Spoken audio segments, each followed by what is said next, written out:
جن کے اعلانات حکومت میں آنے سے پہلے وہ کر گئے۔ اس کمیشن میں کہا گیا کہ ایمرجنسی بنیادوں پر چھوٹے بڑے ڈیموں کے ساتھ ساتھ اپنے ہیڈ ورکس کو ٹھیک کر لے اور ان کو جدید بنا لے، لیکن ہماری حکومت یہ بھی کام نہیں کر سکی۔ اس طرح اس کمیشن نے سفارش دی کہ پانی کا جو بہاؤ ہے یا پانی کا جو راستہ ہے اس میں لوگوں نے بلڈنگ بنائی ہیں، سرکار نے بھی تعمیرات کی ہے، لہذا ان کے راستے کھولا جائے، لیکن حکومت نے اس پر بھی کوئی کام نہیں کیا، اور اب یہ جو سیلاب آیا تو پانی کا راستہ بنتا۔ اور ظلم یہ ہوا کہ پنجاب میں بھی، سندھ میں بھی اور بلوچستان میں بھی جاگیرداروں نے، قومی اسمبلی اور صوبائی اسمبلی کے ممبروں نے اپنی زمینوں کو بچانے کے لیے سرکار کے پیسے سے باندھ لیے، بنائے، اور پانی جتنا آیا وہ غریبوں کے بستیوں کی طرف اس کا رخ موڑ دیا۔ میں نے جعفر آباد میں اپنے آنکھوں سے دیکھا کہ مقامی جاگیرداروں نے اپنی زمینوں کو تو بچایا، لیکن 50 کلومیٹر پر محیط ایک جھیل بن گیا جس میں ہزارہا مکانات ڈوب گئے، مساجد شہید ہو گئے، سڑکیں تباہ ہو گئے اور سکول بھی تباہ ہو گئے۔ پھر وہاں پہنچ آئی اور انہوں نے اس میں سوراخ کیے جس سے پانی نکلنا شروع ہو گیا اور پانی بیٹھ گیا ادھر، لیکن جیسے وہاں سے چلے گئے تو مقامی جاگیرداروں نے پھر وہ راستے بند کیے، اور وہ بیچارے غریب لوگ، مزدور لوگ، ہاری لوگ، کاشتکار اور دہقان لوگ وہ دوبارہ رونے لگے، اور ہزارہا کی تعداد میں اس کے خاندان سڑکوں پر پڑے ہیں، لیکن مقامی جاگیردار کا، ایم این اے اور ایم پی اے اور منسٹر اور مشیروں کا وہ مقابلہ نہیں کر سکتے۔ تو میں یہ کہنا چاہتا ہوں کہ یہ بہت افسوس کی بات ہے کہ ان تمام حکومتوں نے سیلاب سے جو پانی ہے اگر اس کو ذخیرہ کرنے کے لیے ڈیم بناتے اور اس پانی کو ان علاقوں میں لے جاتے جو صحرائی علاقے ہیں، جو ریگستانی علاقے ہیں، تو وہاں سبزی اور وہاں ہریالی آ جاتی، لیکن ہماری حکومت جب تک کوئی سانحہ نہ آئے، کوئی حادثہ پیش نہ آئے، اس وقت سوتی رہتی ہے اور بے خبر رہتی ہے۔ تو میں اس لیے کہنا چاہتا ہوں کہ اگر ہماری حکمران فلڈ کمیشن کی ان سفارشات پر عمل کرتے تو آج ہمیں یہ تباہی اور بربادی کا سامنا نہ ہوتا، اور یہ 1000 سے زیادہ لوگ جو شہید ہو گئے ہیں، میں سمجھتا ہوں کہ ان کے ہاتھ ہوں گے اور ان حکمرانوں کے گریبان ہوں گے قیامت میں۔ یہ ٹھیک ہے، دنیا میں یہ زور آور ہے، یہ طاقتور ہے، اس کا کوئی احتساب نہیں کر سکتا ہے، لیکن ایک دن ایسا آنے والا ہے کہ اس کا احتساب ہوگا اور غریبوں کے ہاتھ ہوں گے اور ان کا گریبان۔ میں یہ کہنا چاہتا ہوں کہ ہمارے حکمرانوں کی طرح ہمارے میڈیا کا رویہ بھی افسوسناک ہے۔ یہ گزشتہ 2-2.5 مہینوں میں بلوچستان ڈوب رہا تھا، جنوبی پنجاب ڈوب رہا تھا، سندھ ڈوب رہا تھا، خیبر پختونخوا ڈوب رہا تھا، لیکن ہماری میڈیا نے نان ایشو کو اہم ایشو بنایا، اور شہباز گل پر انہوں نے فوکس کیا۔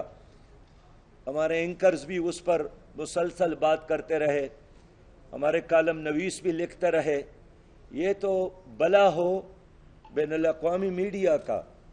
جب بی بی سی نے کچھ سٹوریز کو اٹھا کر دنیا تک پہنچانا شروع کیا تو ہماری میڈیا بھی بیدار ہو گئے، ہماری حکمران بھی بیدار ہو گئے۔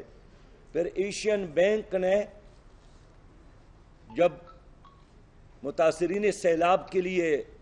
فنڈ کا اعلان کیا تو ہمارے لوگ، ہمارے حکمران بیدار ہو گئے اور انہوں نے دورے شروع کیے۔ میں خود ایک علاقے میں گیا ہوں، اپنے علاقے میں نہ ایم این اے جاتا ہے، نہ ایم پی اے جاتا ہے، نہ منسٹر جاتا ہے، نہ وزیر اعلیٰ جاتا ہے، اور اگر کہیں سوشل میڈیا کے پریشر کے نتیجے میں کوئی جاتا بھی ہے تو ہیلی کاپٹر میں ایک ہوائی سروے کر کے اور اس کا تماشا کر کے اپنے آپ کو مطمئن کرتے ہیں۔ یہ تو پرسوں کا واقعہ ہے کہ ہمارے دوبیر میں کوہستان میں ہمارے 5 نوجوان محمد انور جو اب شہید ہو گئے ہیں، محمد ریاض، محمد بلال اور فضل اکبر 5 گھنٹے تک ایک ہیلی کاپٹر کے انتظار میں تھے۔ پانی کے درمیان ایک پتھر پر وہ کھڑے تھے۔ ہزارہ لوگوں نے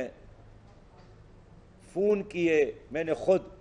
وزیر اعظم کو فون کیا، وزیر اعلیٰ خیبر پختونخوا کو، چیف سیکرٹری پختونخوا کو، کہ خدا کے لیے کوئی ایک ہیلی کاپٹر دے دے، کرایہ پر دے دے، تاکہ ہم اپنی ان بچوں کو بچائیں۔ لیکن ان کی مائیں، ان کی بہنیں، ان کے بیٹیاں، ان کے رشتہ دار دیکھتے رہے، اور 5 گھنٹے تک ایک ایٹمی پاور 22 کروڑ عوام کا پاکستان یہ اپنے بچوں کے لیے ایک ہیلی کاپٹر کا انتظام نہیں کر سکے، اور بالآخر وہ بے رحم پانی کے لہروں میں ڈوب گئے، آنکھوں سے پناہ ہو گئے۔ اب ان کی یتیم بچے ہیں، ان کے بیوائیں ہیں، تو کیا یہ لوگ قیامت میں ہمارے گریبان میں ہاتھ نہیں ڈالیں گے؟ اب حکومت نے اعلان کیا ہے کہ جن کے گھر تباہ ہو گئے ہم ان کو 5 لاکھ روپیہ دیں گے۔ یہ عوام کا مذاق ہے، یہ شرمناک ہے۔ 5 لاکھ روپیہ سے آپ ایک کمرہ بھی نہیں بنا سکتے ہیں۔ لوگوں کے بڑے بڑے مکانات، سوات میں ایک ہوٹل تھا، ہنی مون ہوٹل، آپ نے خود دیکھا ہوگا، وہ پورا ہوٹل سیلاب اٹھا کر لے گئے، اور سینکڑوں کے تعداد میں ہوٹل تباہ ہو گئے، پلس تباہ ہو گئے، مکانات تباہ ہو گئے۔ تو کیا اس تباہی اور بربادی کا ازالہ آپ صرف 5 لاکھ روپے سے کر سکتے ہیں؟ کہتے ہیں کہ ہم 25,000 روپے متاثرہ خاندان کو دیں گے۔ 25,000 تو ہر گھر میں بجلی کا بل آتا ہے، تو آپ کیسے ان کے نقصانات کا ازالہ کر سکتے ہیں؟ اس لیے میں حکومت پاکستان سے کہنا چاہتا ہوں کہ اگر پاکستان کے 10 بڑے لوگ، جو لوگ جانتے ہیں ان کے ناموں کو، اگر وہ بھی اپنی دولت کا زکوٰۃ بھی متاثرین سیلاب کے لیے وقف کر لے، خرچ کر لے، تو ہمیں ورلڈ بینک اور IMF اور ایشین بینک سے قرضہ لینے کی ضرورت نہیں ہوگی۔ میں اس لیے کہنا چاہتا ہوں کہ ابھی جو ہماری حکمرانوں کے اثاثوں کی تفصیلات آئے ہیں، ماشاءاللہ ایک بھی ایسا نہیں ہے جو بلین ڈالر اور روپیہ نہیں رکھتا ہو۔ جائیدادیں ہیں، بینک بیلنس ہے، پراپرٹیز ہیں، شوگر مل ہیں، کارخانے ہیں، تو یہ کب آپ قوم کے لیے استعمال کریں گے؟ اس لیے میں ان سے اپیل کرتا ہوں کہ خدا کے لیے اپنا یہ پیسہ اب عوام پر نچاور کر لے۔ عوام نے ہمیشہ آپ لوگوں کو عزت دی ہے، اور یہ جو کہتے ہیں کہ ہماری حکومت ہے مرکز میں، اور ہماری حکومت ہے خیبر پختونخوا میں، اور ہماری حکومت ہے پنجاب میں، تو اگر آپ سب لوگ سینیٹرز خریدنے کے لیے اور ممبران خریدنے کے لیے اور MPs خریدنے کے لیے اربہ خرچ کر سکتے ہیں، تو اپنی قوم اور اپنی دھرتی اور اپنے ملک کو بچانے کے لیے آپ پیسہ خرچ نہیں کر سکتے ہیں۔ اس لیے میں اپنی قوم سے اپیل کرنا چاہتا ہوں کہ آپ لوگوں نے ہمیشہ جماعت اسلامی پر اعتماد کیا ہے۔ کرونا وائرس کے دوران بھی آپ لوگوں نے ہم پر اعتماد کیا تھا، اور ہم نے دیانتداری کے ساتھ آپ کا ایک ایک پیسہ صحیح جگہ تک پہنچایا تھا، جس کا اعتراف ہر کوئی کرتا ہے۔ اور میں جب کہتا ہوں کہ جماعت اسلامی پر اعتماد کرو، الخدمت فاؤنڈیشن پر اعتماد کرو، تو کیوں؟ اس لیے کہ ہمارے ساتھ دیانتدار کارکن ہے، ہمارے ساتھ قربانی دینے والا کارکن ہے، ہمارے ساتھ نچلی سطح تک ایک نیٹ ورک موجود ہے، اور قوم نے جب بھی ہمیں اپنی امانتوں سے نوازا ہے، ہم نے ان کے امانتوں میں خیانت نہیں کی ہے، تو سابق اعتماد کا بھی میں شکر گزار ہوں۔ لیکن اس لمحے بھی ہم چاہتے ہیں کہ آپ لوگ جماعت اسلامی کے ساتھ، الخدمت فاؤنڈیشن کے ساتھ کھڑے ہو کر اپنے اس متاثرہ لوگوں کو بچانے میں اپنے حصے کا فرض ادا کرے۔ دیکھیے، نفلی عمرہ، نفلی حج اس سے بھی زیادہ ثواب رکھتا ہے ایک مصیبت زدہ کو مصیبت کے وقت مصیبت سے بچانے کے لیے۔ اور میں قوم کے سامنے عرض کرنا چاہتا ہوں کہ اللہ تعالیٰ قیامت میں پوچھے گا کہ میں بیمار، میں بھوکا، میں پیاسا تھا، تو آپ نے کیوں کھانا نہیں کھلایا، پانی نہیں پلایا اور عیادت کیوں نہیں کی؟ تو بندہ کہے گا کہ اللہ تعالیٰ تو خالق ہے، لازوال ہے، آپ کیسے بیمار، بھوکا اور پیاسا ہو سکتے ہیں؟ اللہ فرمائے گا کہ میرا بندہ مصیبت میں تھا، بھوکا تھا، پیاسا تھا، بیمار تھا، اگر آپ اس کو کھلاتے پلاتے اور اس کی بیمار پرسی کرتے تو اس کے سرانے آپ مجھے پاتے۔ تو اگر آپ سلامت ہیں، آپ کی جائیداد اور دولت اور بچے اور گھر محفوظ ہے، تو شکریہ اللہ کا یہی ہے کہ اپنا پیسہ اس پر خرچ کرے۔ اس وقت ہم نے ایک ٹاسک فورس بھی بنایا ہے اپنے سیلاب زدگان کے ریلیف کے لیے اور اس کے تعمیر نو کے لیے۔ ظاہر ایک سیاسی جماعت یا کوئی فلاحی ادارہ تنہا یہ کام نہیں کر سکتی، لیکن میرا یقین ہے کہ انشاءاللہ تعالی پاکستان کے لوگ سیاست سے بالاتر ہو کر ہمارے ساتھ کھڑے ہیں، تو اس اعتماد کی وجہ سے ہم یہ اعلان کر رہے ہیں۔ دیکھیے، اس وقت تقریباً تمام سیاسی جماعتیں وہ حکومت میں شامل ہے، کوئی مرکزی حکومت میں شامل ہے، کوئی صوبائی حکومت میں شامل ہے، لیکن وہ آپس میں